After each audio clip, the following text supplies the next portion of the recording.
जय जगन्नाथ।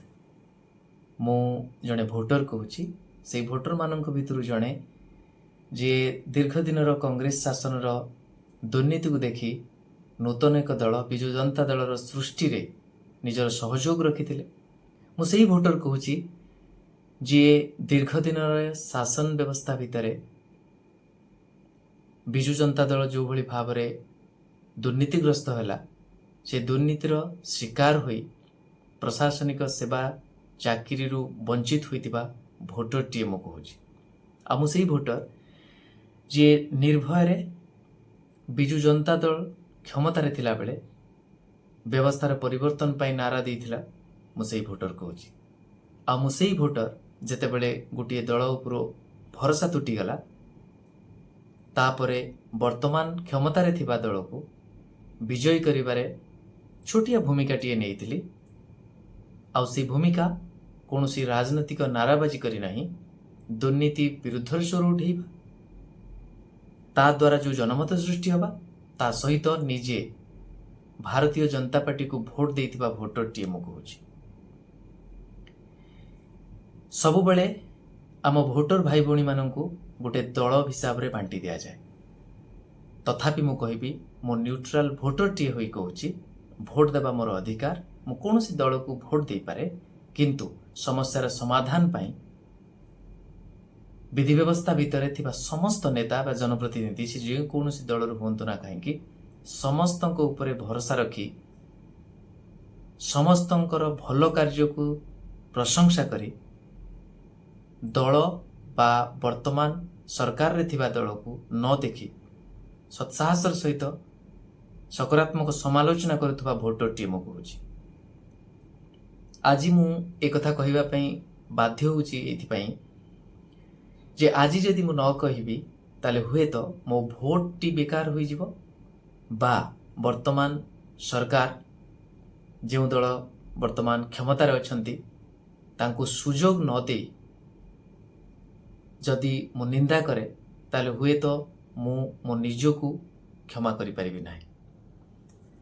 आज आपण माने समस्ते जानिथिबे जे राजनैतिक पाणीपाग ओडिशा रे बदलिला भली लगुच कहीं ये सद्य आपण माने जानिछंती सुजाता कार्तिकेयन पांड्यन बा सुजाता राउत बा सुजाता मैडम जे कि जड़े आईएएस ऑफिसर थिले से विजु जनता दल रे विधिबद्ध भाव रे योगदान करिसंती।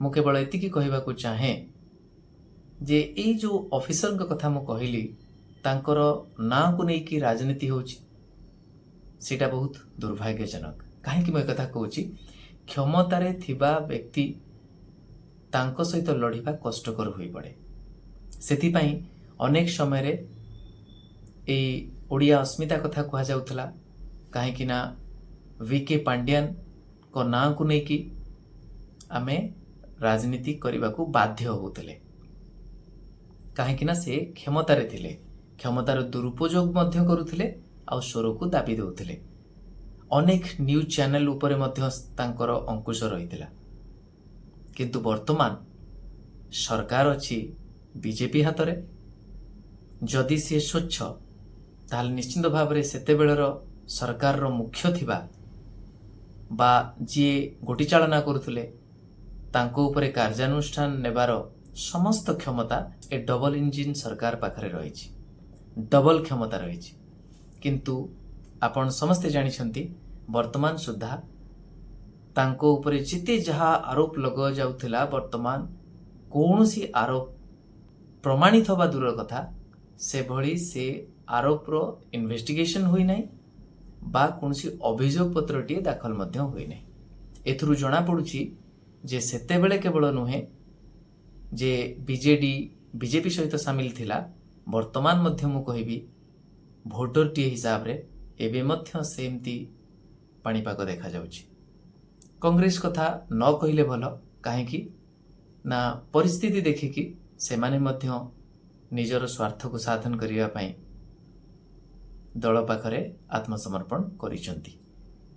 समय हिसाब रे क्यों दल पाखरे करिसंती क्यों व्यक्ति पाखरे करिसंती ସେଇଟା ସମୟ କହିବ।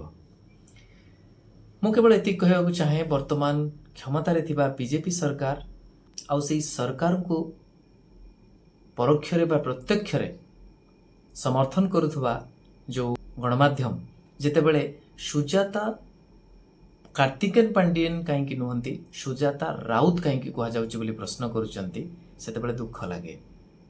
କାହିଁକି ନା କ୍ଷମତା ଯେତେବେଳେ ଆପଣମାନେ ସମର୍ଥନ କରୁଥିବା ଆଉ ମୁଁ ଭୋଟ ଦେଇଥିବା ଦଳ ପାଖରେ ରହିଛି, ବର୍ତ୍ତମାନ ଇସ୍ୟୁ ସେଇଟା ନୁହେଁ ସୁଜାତା ମ୍ୟାଡାମଙ୍କର ନାଁରେ ସାଙ୍ଗିଆ କ'ଣ ରହିବ। ଇସ୍ୟୁ ବର୍ତ୍ତମାନ ସେତିକି ଯେ ଆପଣମାନଙ୍କୁ ଭରସା କରି ଭୋଟ ଦେଇଥିବା ବ୍ୟକ୍ତି ଆପଣମାନଙ୍କ ଉପରେ ଖୁସି ଅଛନ୍ତି ତ। ଇସ୍ୟୁ ବର୍ତ୍ତମାନ ସେତିକି, ନବୀନ ବାବୁ ବର୍ତ୍ତମାନ ବି ଯଦି ପଚାରିବେ ଆପଣମାନେ ଖୁସି ତ, ବର୍ତ୍ତମାନ ତାର ନ୍ୟାରେଟିଭ କ'ଣ ହୋଇପାରେ? ତାର ନ୍ୟାରେଟିଭ ବିଜେଡି ଆଡ଼କୁ ପୁଣି ଯାଇପାରେ। ଆଉ ମୁଁ ଏତିକି କହିବି ଭୋଟର ହିସାବରେ ଭୋଟର ଭାଇମାନଙ୍କୁ ଯେ ଏବେ ସମୟ ଅଛି, ଆପଣମାନେ ସ୍ୱର ଉଠାନ୍ତୁ, ନିଜର ଦାବି ଉପସ୍ଥାପନ କରନ୍ତୁ, ନିଜର ଯେଉଁ ଯେଉଁ ସମସ୍ୟା ରହିଛି ସେସବୁ ସମସ୍ୟାର ସମାଧାନ ପାଇଁ ସ୍ୱର ଉଠାନ୍ତୁ। ଯଦି ବିଜେପି ସରକାର ତାହା କରିବେ ତାହେଲେ ତାଙ୍କୁ ପୁନର୍ବାର ପଞ୍ଚାୟତ ଇଲେକ୍ସନରେ ହେଉ ବା ଆଗାମୀ ଇଲେକ୍ସନରେ ତାଙ୍କୁ ସେଇ ସମର୍ଥନ କରନ୍ତୁ ଯେମିତି ଆମେ ସମର୍ଥନ କରିଥିଲେ। ନଚେତ୍ ବିକଳ୍ପ ଦେଖନ୍ତୁ। ମୁଁ ସେତେବେଳେ ମଧ୍ୟ କହିଥିଲି ଯେ କିଏ ରାଜା ହେବ ସେଇଟା ଆମର ଲକ୍ଷ୍ୟ ନୁହେଁ, କିଏ ମୁଖ୍ୟମନ୍ତ୍ରୀ ହେବ ଲକ୍ଷ୍ୟ ନୁହେଁ। ମହାପ୍ରଭୁ ବିଚାର କରିବେ। ଭୋଟ ଦେଲାବେଳେ ଦେଖିବାର ଅଛି ଯେ କାହାକୁ ଆମେ ଦେଉଛନ୍ତି। ଗୋଟିଏ ଦଳକୁ ଆମେ ବିଶ୍ୱାସ କରିଥିଲେ, ଏବେ ଯେକୌଣସି ସମସ୍ୟାଟି ଆସୁଛି ମୁଁ ସେଇ ଭୋଟର ଯିଏକି ଶିକ୍ଷା ବ୍ୟବସ୍ଥାରେ ଅନେକ ଗୋଟିଏ ତ୍ରୁଟି ବିଚ୍ୟୁତି ଦେଖାଯାଉଛି, ନିଯୁକ୍ତି ପ୍ରକ୍ରିୟାରେ ଦେଖାଯାଉଛି, ସେତେବେଳେ ମୁଁ ବିରୋଧୀ ଦଳରେ ଥିବା ନେତା ଅରୁଣ ସାହୁଙ୍କୁ ମଧ୍ୟ ଭେଟିଛି। ସେ ମଧ୍ୟ ସହଯୋଗର ହାତ ବଢ଼େଇଛନ୍ତି, ଠିଆ ମଧ୍ୟ ହୋଇଛନ୍ତି। ସମାଧାନ ମିଳିପାରି ନାହିଁ କାହିଁକି ନା ସରକାରରେ ଥିବା ଦଳ ଏ ପର୍ଯ୍ୟନ୍ତ ସେ ସମସ୍ୟାକୁ ସମାଧାନ କରୁନାହାନ୍ତି। ଅନରେବୁଲ ହାଇକୋର୍ଟଙ୍କର ଅର୍ଡର ପାଇଲା ପରେ ମଧ୍ୟ ଯେଉଁ ନିଯୁକ୍ତି ପାଇବାର ଥିଲା ବଳକା ଯେଉଁ କନିଷ୍ଠ ଶିକ୍ଷକ ପଦବୀ ପୂରଣ ପାଇଁ ଏ ପର୍ଯ୍ୟନ୍ତ ହୋଇପାରୁନାହିଁ। ନୂତନ ବିଜ୍ଞପ୍ତି କଥା ସିଏ ପୁଣି ପରବର୍ତ୍ତୀ ପ୍ରକ୍ରିୟାରେ ରହିଛି। ଆଜି ଆସିବ, କାଲି ଆସିବ, 10,000 ଆସିବ, 20,000 ଆସିବ, ସେସବୁ ଆମେ ଶୁଣୁଛନ୍ତି। ଜଣେ ଭୋଟରକୁ ମିଳୁଛି କ'ଣ? ଆଜି ସୁଜାତା ରାଉତ ଜିତନ୍ତୁ ବା ଗତକାଲି କାର୍ତ୍ତିକ ପାଣ୍ଡିଆନ ଜିତିଥାନ୍ତୁ ବା ଆସନ୍ତାକାଲି ଆଉ କେଉଁ ବ୍ୟକ୍ତିବିଶେଷ ଆସନ୍ତୁ, ସେଥିରେ ଆମ ଭୋଟରମାନଙ୍କର କିଛି ସମସ୍ୟାର ସମାଧାନ ହେଉଛି କି? ଯଦି ହେଉନାହିଁ ତାହେଲେ ସମସ୍ୟା ରହୁଛି କେଉଁଠି? ସମସ୍ୟା କେବଳ ସେଇଠି ରହୁଛି ଯେ ଆମେମାନେ ଲୋକପ୍ରତିନିଧି ପଠାଉଛନ୍ତି, ସେ ଲୋକପ୍ରତିନିଧି ସେ ଲୋକମାନଙ୍କୁ ନେଇ ଗର୍ବ କରିବା ପରିବର୍ତ୍ତେ ଯାଇ କେମିତି କାହା ପାଖରେ ଚାଟୁକାରିତା କରିବେ, କାହା ପାଖରେ ନତମସ୍ତକ ହେଲେ କିଛି ମିଳିଯିବ, ସେଇଭଳି ଭାବରେ ନାଙ୍ଗୁଡ଼ ଜାଗୁଛନ୍ତି। ଏ ଦଳରୁ ସେ ଦଳକୁ ଯାଉଛନ୍ତି। ମୁଁ ଏକଥା କାହିଁକି କହୁଛି ଦେଖନ୍ତୁ, ସୁଜାତା ରାଉତ କ'ଣ କରିଛନ୍ତି କ'ଣ ନାହିଁ, ପ୍ରଶାସିକା ହିସାବରେ ତାଙ୍କର କ'ଣ ରହିଛି ସେଇଟା ଅଲଗା କଥା, କିନ୍ତୁ ଦଳରେ ମିଶିଲା ବେଳେ ସେ ଜଣେ ସାଧାରଣ କର୍ମୀ ନିଜେ କହୁଛନ୍ତି। ନିଜେ ଯଦି କହୁଛନ୍ତି ସେ ସାଧାରଣ କର୍ମୀ, ମୋତେ କୁହନ୍ତୁ ସୁଜାତା କାର୍ତ୍ତିକେୟନ ପାଣ୍ଡିଆନ ନୁହେଁ, ସିଏ ସୁଜାତା ରାଉତ ବୋଲି କହୁଥିବା ଦଳ। ସୁଜାତା ରାଉତ ଜଣେ ପ୍ରାଥମିକ ସଦସ୍ୟ। ସେ ପ୍ରାଥମିକ ସଦସ୍ୟ ଯେତେବେଳେ ତାଙ୍କ ପାଖରେ ଠିଆ ହେଉଛନ୍ତି, ଆମ ନେତାମାନେ କେଉଁଭଳି ଭାବରେ ତାଙ୍କ ପଛରେ ଠିଆ ହେଉଛନ୍ତି ସେ କଥା ଟିକେ ଲକ୍ଷ୍ୟ କରନ୍ତୁ।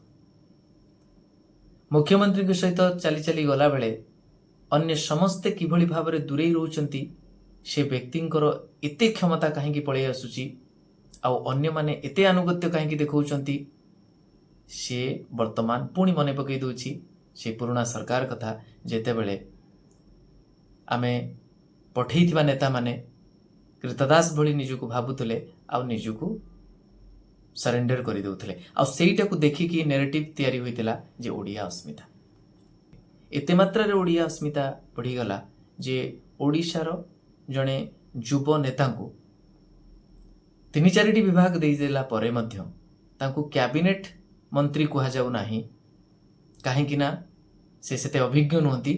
କିନ୍ତୁ ସେ ଅନଭିଜ୍ଞ ବ୍ୟକ୍ତିଙ୍କୁ, ଯିଏକି ମୋର ନିଜ ବିଧାୟକ ଆଉ ମୁଁ ନିଜେ ଭୋଟ ଦେଇଛି, ତାଙ୍କୁ ଚାରିଟା ବିଭାଗ ଦେଇକି ସମ୍ଭାଳିବାକୁ କହୁଥିଲା ବେଳେ ସେ ମୁଖ୍ୟମନ୍ତ୍ରୀ ହୁଅନ୍ତୁ ବା ଦୂରରୁ ଚାଲିଥିବା ଓଡ଼ିଆ ଅସ୍ମିତାକୁ ବା ଓଡ଼ିଶାକୁ ରିମୋଟ୍ କଣ୍ଟ୍ରୋଲରେ ଚଳାଉଥିବା ବର୍ତ୍ତମାନର ସରକାର ଏ କଥା ଭୁଲି ଯାଉଛନ୍ତି ଯେ ଯଦି ଆପଣ କ୍ୟାବିନେଟ୍ ପାହ୍ୟା ଦେଉନାହାନ୍ତି, ସେ ଦକ୍ଷ ନୁହନ୍ତି ବା ଆପଣ କହିପାରନ୍ତି ଯେ ସେତେ ପରିପକ୍ୱ ନୁହନ୍ତି, ତାହେଲେ ଅପରିପକ୍ୱ ବ୍ୟକ୍ତିଙ୍କୁ ତିନି ଚାରିଟି ବିଭାଗ ଦେବା ପାଇଁ ଆପଣ ଯେତେବେଳେ ବିଚାର କରୁଛନ୍ତି, ତା ପଛରେ କେଉଁ ଉଦ୍ଦେଶ୍ୟ ରହିଛି?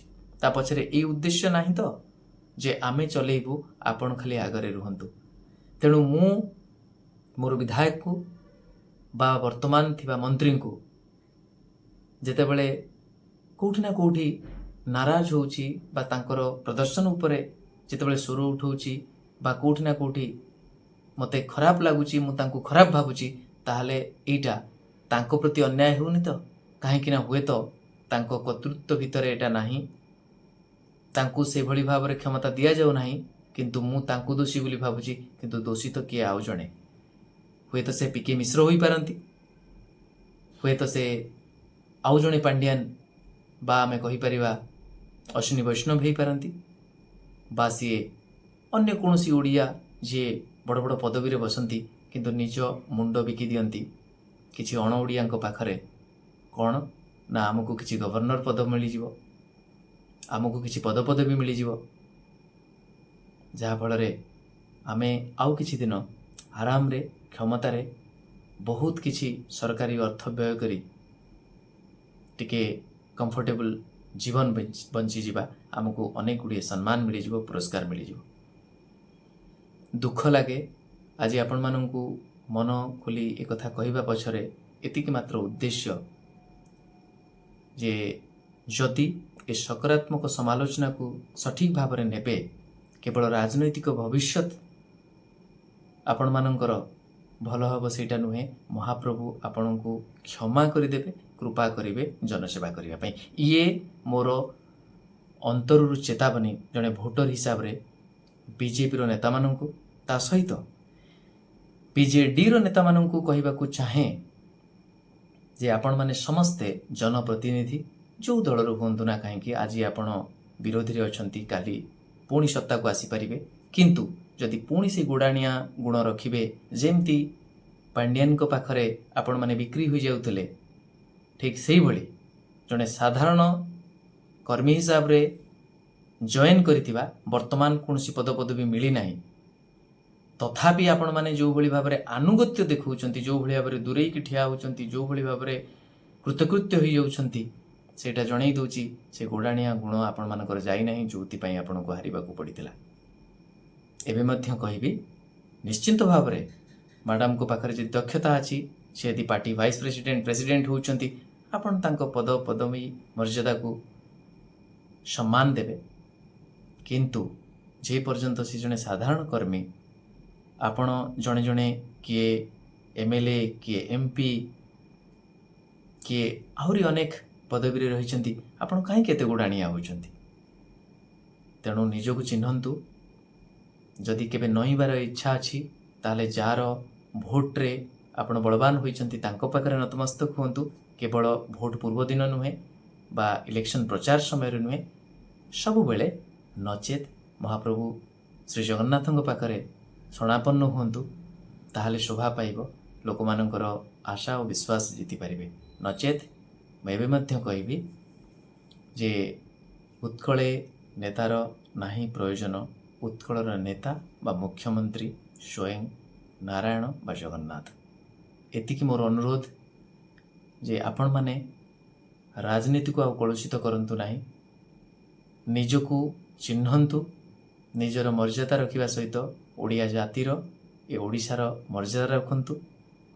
ସରକାର କେଉଁ ବି ଦଳ କରିବ, ଆଜି ଆପଣ ଅଛନ୍ତି, କାଲି ଆଉ କିଏ, କାଲି ଆଉ କେଉଁ ନୂଆ ଦଳ ଗଠନ ହେବ, କିନ୍ତୁ ନିଜର ନିଜତ୍ୱ ରଖନ୍ତୁ, ଯାହାଫଳରେ କାଲି ଆପଣମାନଙ୍କ ନାଁ ଯେତେବେଳେ ଆସିବ, ex MLA x MP x member हिसाब रे कौन दलर लोक मैंने अंततपक्षे टी इज्जत दे कहते ना मनीष भाया मनीष जड़े थे नचेत सबकि असार हो सबकि तुच्छ हो लोक मैंने आपन को घृणा करने को भी पछेबे नहीं आपण निजे निजक घृणा करेंगे। रोची नमस्कार जय जगन्नाथ।